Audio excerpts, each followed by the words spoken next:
Au sommaire de cette édition, un crime de la jalousie. Cédric Lust est accusé d'avoir tué le frère de son rival. Nul ne sait ce qu'il peut commettre par amour. La sœur de la victime ne croit pas à la sincérité de l'accusé. C'est du cinéma. Un jour avec Pascal Griffaton. Depuis 15 ans, cet homme vit un cauchemar. Son frère lui a volé son identité. Je trouvais ça incroyable d'être victime de quelqu'un de la famille. Pour moi, je croyais que ça existait pour ça. Pascal doit payer pour les délits et les infractions commis par son frère. Groupement des huissiers de justice, ça vit de poursuite. Là, ça vient d'une autre région, les Hauts-de-Seine. Après 15 ans, la justice s'empare enfin de l'affaire. Patrice Griffaton va être jugé. C'est bizarre, oui, on ne le voit pas. Il n'est pas là. Retour sur l'affaire Marc Machin. La cour de révision s'est réunie mardi au palais de justice de Paris. Les magistrats vont-ils l'innocenter purement et simplement ou demander un nouveau procès devant la cour d'assises? Marc n'est pas inquiet, il n'a pas peur d'un nouveau procès. Après quelques minutes d'audience, la cour va rendre sa décision.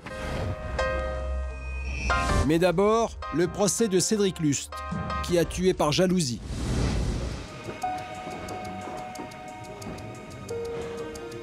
L'homme qui entre dans le box s'appelle Cédric Lust. Il comparaît en appel pour le meurtre de Serge Cordon. Cédric a déjà été condamné il y a 1 an et demi à 25 ans de prison. Aujourd'hui, sa peine sera-t-elle réduite ou aggravée? C'est un des enjeux de ce procès. En 2004, à Marseille, la mort de Serge avait provoqué un choc.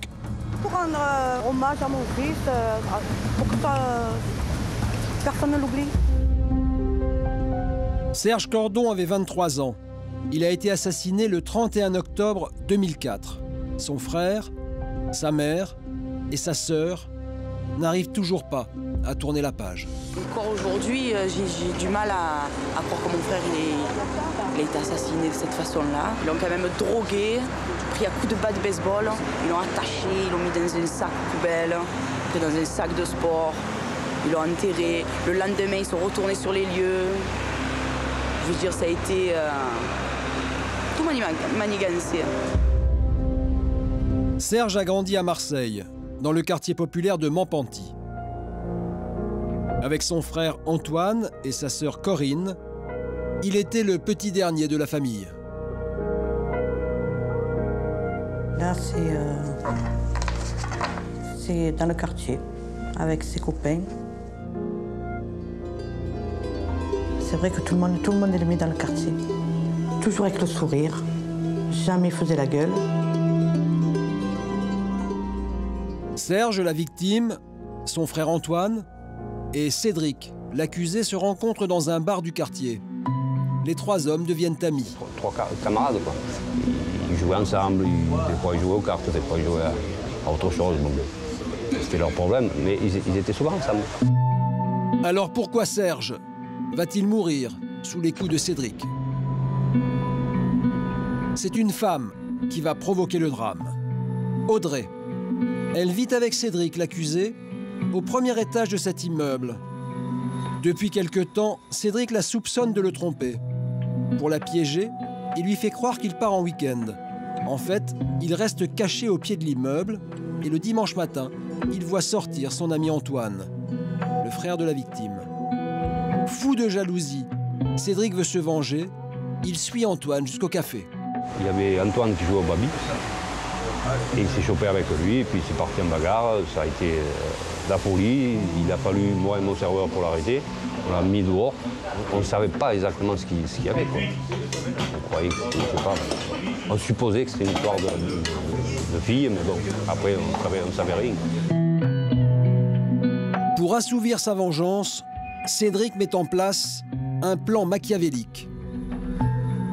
Il décide de tuer Serge, le petit frère de son rival.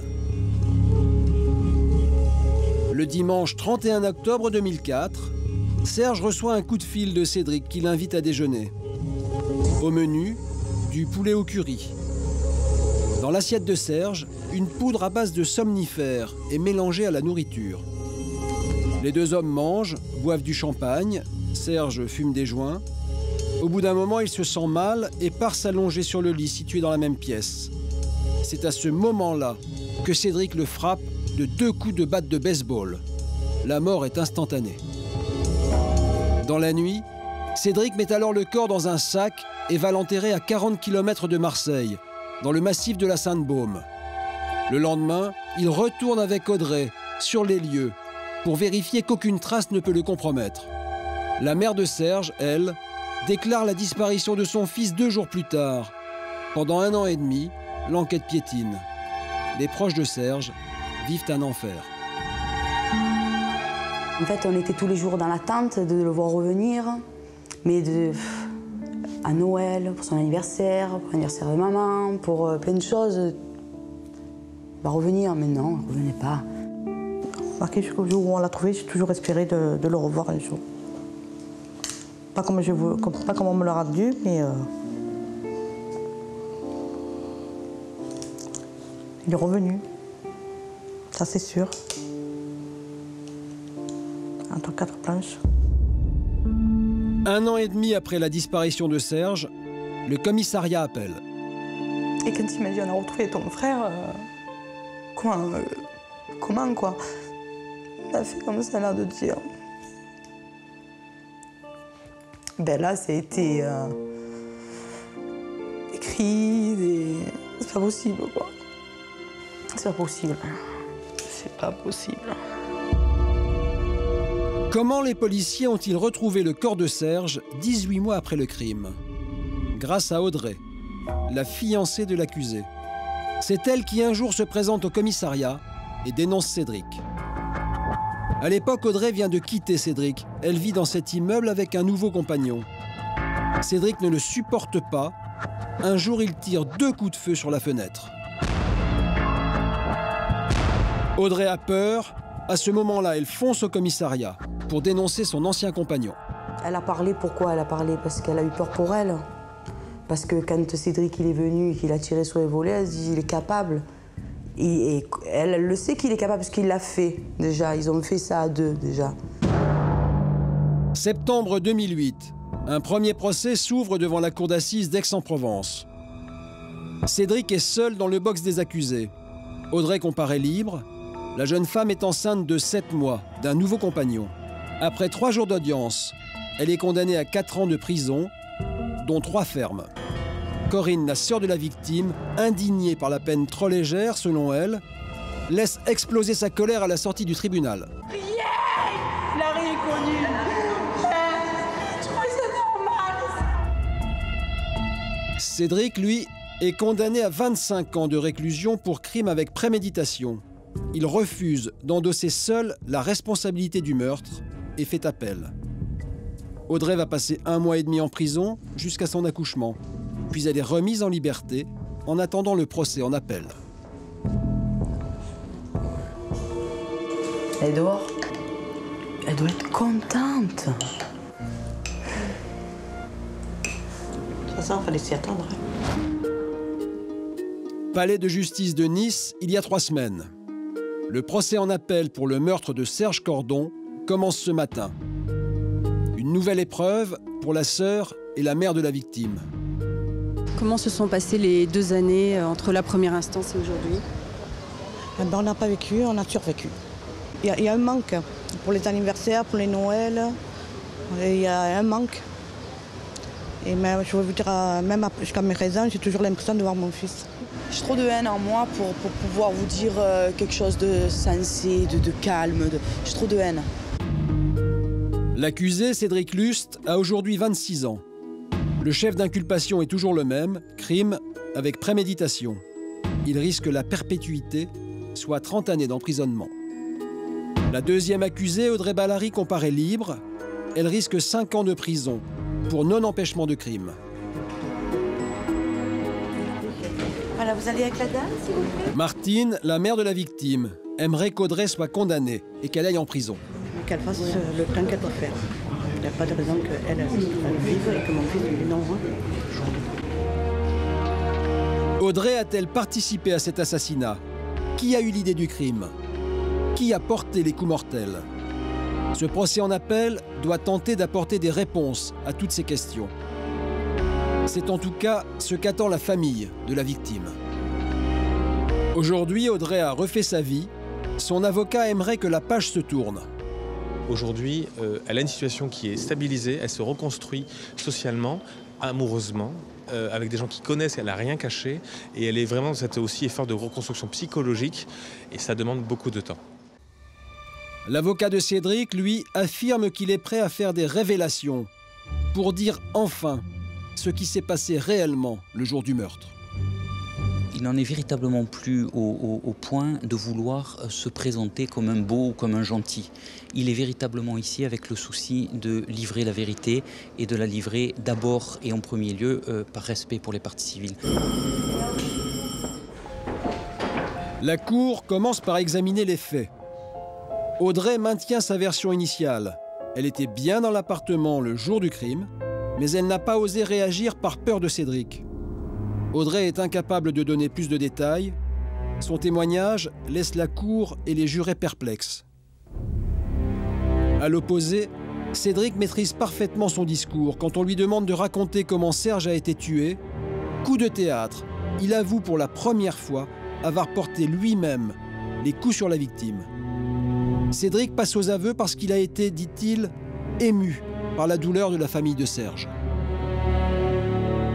C'est surtout le regard de Corinne Cordon, la sœur de Serge, qui a manifesté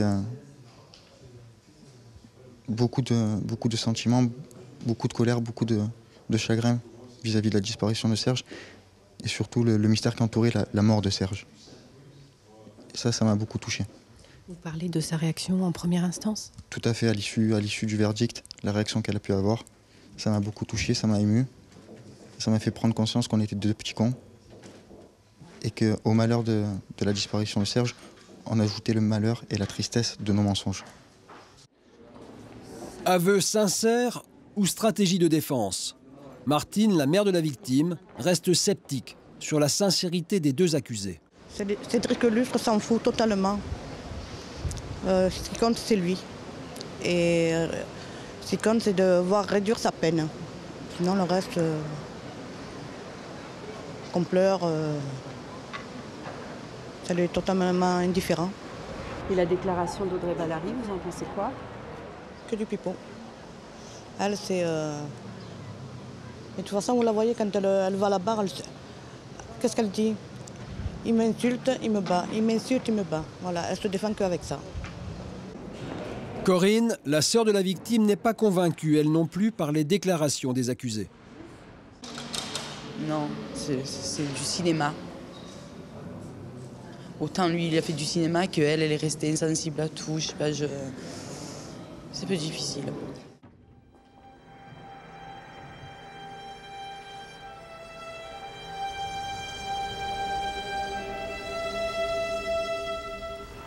Jeudi 1er avril, deuxième jour d'audience.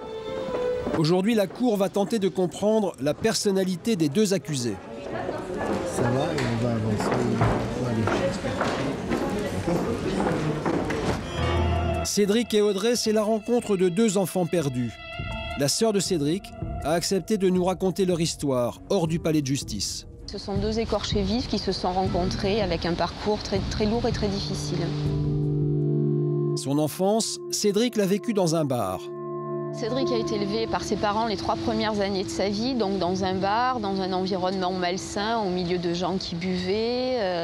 Tout petit, il venait à peine de sortir de la maternité, qu'il était déjà dans son landau et dans le bar à côté du jukebox. Donc ensuite, ils se sont séparés.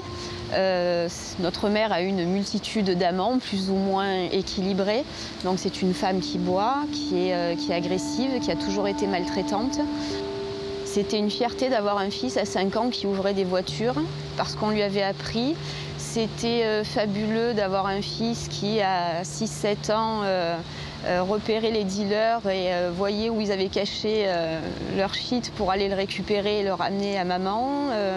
Donc il s'en est pas sorti forcément indemne.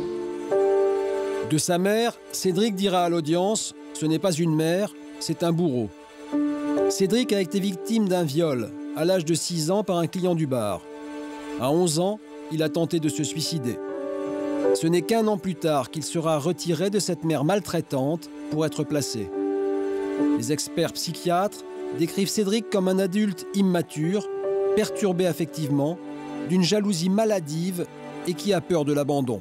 Cédric Lust va faire en sorte de se surinvestir affectivement à partir du moment où il va rencontrer Audrey Malary, pour laquelle il aura un amour qui fait pâlir d'envie la plupart des hommes. Il vient parler d'un amour qui est inconditionnel. Audrey Malary, pour lui, c'est tout ce à quoi il peut s'accrocher, se raccrocher, et il est inconcevable pour ce garçon-là de perdre Audrey Malary. Audrey, elle, est orpheline. Sa mère s'est suicidée quand elle avait 15 ans. Adolescente, elle est placée en foyer. Elle cherche alors à combler son manque affectif à travers ses relations amoureuses. Quand Cédric la rencontre en 2003, il tombe fou amoureux d'elle. Audrey, c'est quelqu'un de classique, avec un tempérament assez fort quand même, qui peut être très douce aussi, qui pouvait être très maternelle aussi avec Cédric. Elle jouait la compagne, la mère qui l'a pas eue, c'était un petit peu un tout en un. Au début, la relation du couple est idyllique, mais elle se dégrade très vite. Leur relation, c'était un petit peu « je t'aime, moi non plus », c'était souvent des clashs, c'était régulièrement de petits accrochages. Mais comment ce couple en est-il arrivé à basculer dans le drame? Quelle est la part de responsabilité de chacun dans le meurtre? Audrey était-elle réellement incapable de s'opposer à la violence de Cédric? Ou au contraire, a-t-elle suggéré le crime pour se faire pardonner son infidélité? C'est ce que prétend l'avocat de Cédric. Je ne vois pas pourquoi de deux personnes fragiles, on déciderait que celui qui impose le scénario à l'autre, c'est l'homme Cédric Lust, et celle qui ne fait que subir, c'est la femme Audrey Malary. Elles sont deux personnes fragiles, elles ont deux enfants qui sont extrêmement carencés, elles se présentent l'une à l'autre quasiment avec le même surinvestissement affectif, et elles ont dans la relation de l'un à l'autre des interactions qui doivent poser question. On ne peut pas trancher les choses comme ça en disant Cédric c'est le monstre, c'est le méchant, c'est celui qui impose, puis Audrey Malary c'est celle qui subit, celle qui est dans la terreur. À la reprise de l'audience, l'avocate générale s'intéresse au mobile du crime, la jalousie. Elle s'adresse à Cédric. « Étiez-vous obsédé par la liaison d'Audrey avec Antoine ?» lui demande-t-elle. « Ça me hantait, ça me rongeait de l'intérieur » lui répond-il. Elle lui demande ensuite pourquoi son bras n'a pas faibli au moment de porter les coups sur son ami Serge. Il répond « C'était soit mon bras qui faiblissait, soit mon cœur qui partait en miettes. » Pourquoi alors, demande-t-elle, avez-vous fait appel si vous reconnaissez avoir commis ce crime? Cédric dit avoir été choqué par la peine d'Audrey, trop faible à ses yeux, alors que c'est elle qui lui aurait demandé de tuer Serge pour reconstruire leur amour. L'avocate générale ne croit pas qu'Audrey ait pu jouer un rôle aussi important. Quel intérêt elle pouvait avoir de tuer Serge Cordon? Et là, vraiment, elle n'a aucun intérêt. La voir comme une manipulatrice, ou du moins celle qui a eu cette idée-là, ça me paraît de la plus grande science-fiction au regard de ce que j'ai pu comprendre de sa personnalité. L'audience est suspendue. Depuis le début du procès, les débats se concentrent sur les deux accusés. La victime, Serge, n'est quasiment jamais évoquée. À la reprise des débats, son avocat essaye de convaincre Corinne d'aller à la barre pour parler de son frère. C'est très difficile que je vous. C'est très important. Si vous n'y arrivez pas, on va vous arrêter. Il faut pas. S'il vous plaît.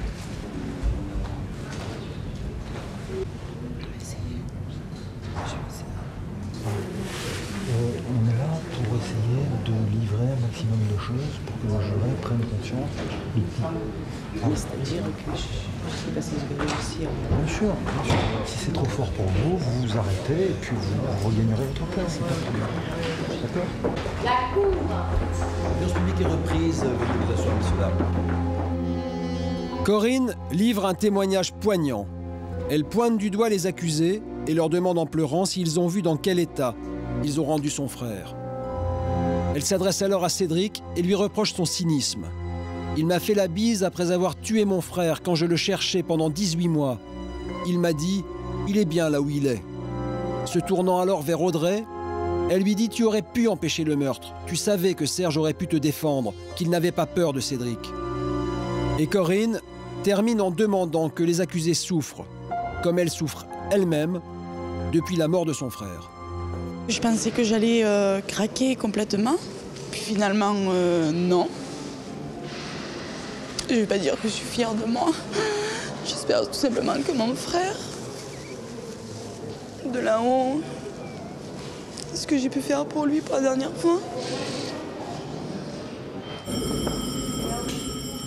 C'est maintenant l'heure des plaidoiries. L'avocat d'Audrey a un objectif, convaincre les jurés qu'Audrey a assisté au crime, mais qu'elle n'a pas pu l'empêcher. Pour lui, Cédric est un homme violent. Pour le démontrer, il sort une déposition d'Audrey faite à la police 3 jours avant le crime. Elle y dénonce Cédric, venu l'agresser en public devant le salon de coiffure où elle travaillait. On est avec, à ce moment-là, vraiment l'expression par Cédric Lust de la domination qu'il a sur elle. Il n'a pas peur d'aller dans la rue, dans une ville qu'il connaît, pour montrer à celle qui partage sa vie qu'il est le patron, qui fait d'elle ce qu'il veut. Il lui fait perdre l'emploi, il la frappe devant tout le monde, il a peur de rien. Et on est 3 jours avant. Nécessairement, elle a ça à l'esprit. D'ailleurs, elle le confiera à un psychologue dans le cadre de l'enquête. L'avocat tient à disculper Audrey de tout soupçon de complicité. Ce jour-là, insiste-t-il, la peur de Cédric lui enlève toute capacité de réflexion et de réaction. Elle ne peut pas sauver Serge. Il faut regretter que Audrey Ballary n'ait pas eu la force. Mais on ne peut pas le lui reprocher, surtout pas juridiquement. C'est pas une bêtise parce qu'elle a exprimé plusieurs fois après le regret qu'elle avait de ne pas avoir trouvé la force de le faire. Donc on n'est pas dans une ignorance ou une naïveté, on est plutôt dans une incapacité de réagir. Dans sa plaidoirie, l'avocat de Cédric insiste sur l'enfance malheureuse de son client. Pendant qu'il détaille les maltraitances commises par sa mère, Cédric, derrière lui, pleure dans le box des accusés.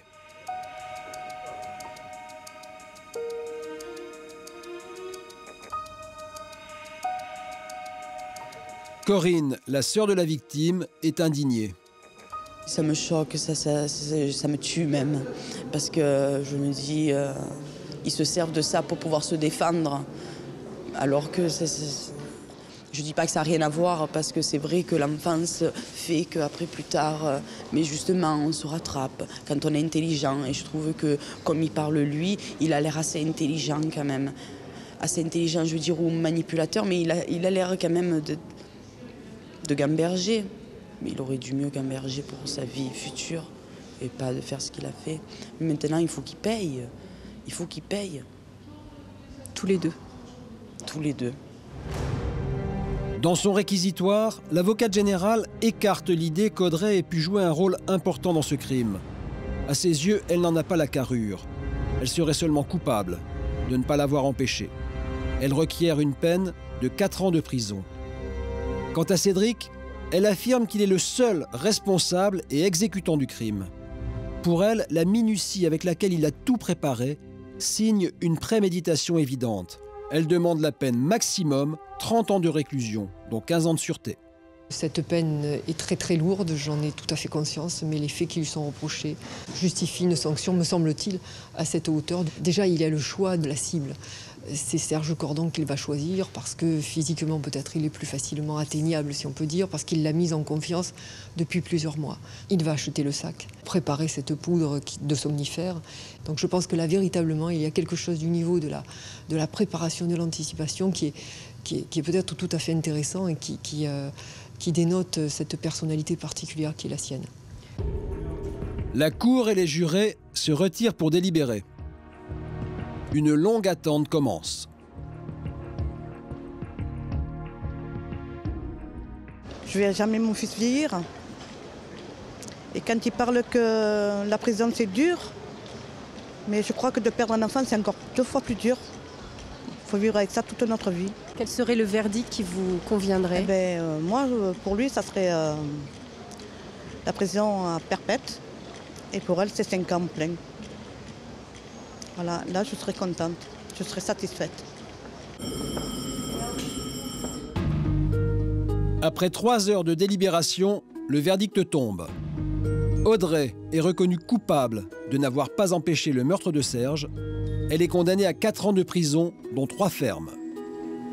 Cédric est reconnu coupable du meurtre de Serge avec préméditation. Il est condamné à 25 ans de prison. La même peine qu'en première instance. Avant de repartir en cellule, Cédric veut nous dire que son crime était guidé par l'amour fou qu'il avait pour Audrey. Nul ne sait ce qu'il peut commettre par amour. Tant qu'on n'est pas confronté à la situation, on ne sait pas. C'est-à-dire que cet amour qui vous a entraîné à commettre tout ça, vous ne mesuriez pas ce à quoi ça pouvait vous conduire? J'avais 20 ans. J'avais 20 ans, aucune expérience en matière amoureuse. C'était ma première relation, Audrey Ballary. Et ce sera probablement ma dernière relation sérieuse. Donc oui, je pense que je n'ai pas mesuré les conséquences de la portée de mes actes. Et je le regrette profondément. Ce verdict apaise la famille de la victime. Je suis satisfaite. Ça ne me rendra pas mon fils, mais voilà. Surtout elle. Moi, mes craintes, c'était qu'elle ne fasse pas de prison. J'étais partie avec cette idée qu'elle ne le fasse pas de prison. Là, elle prend 3 ans. Ça va.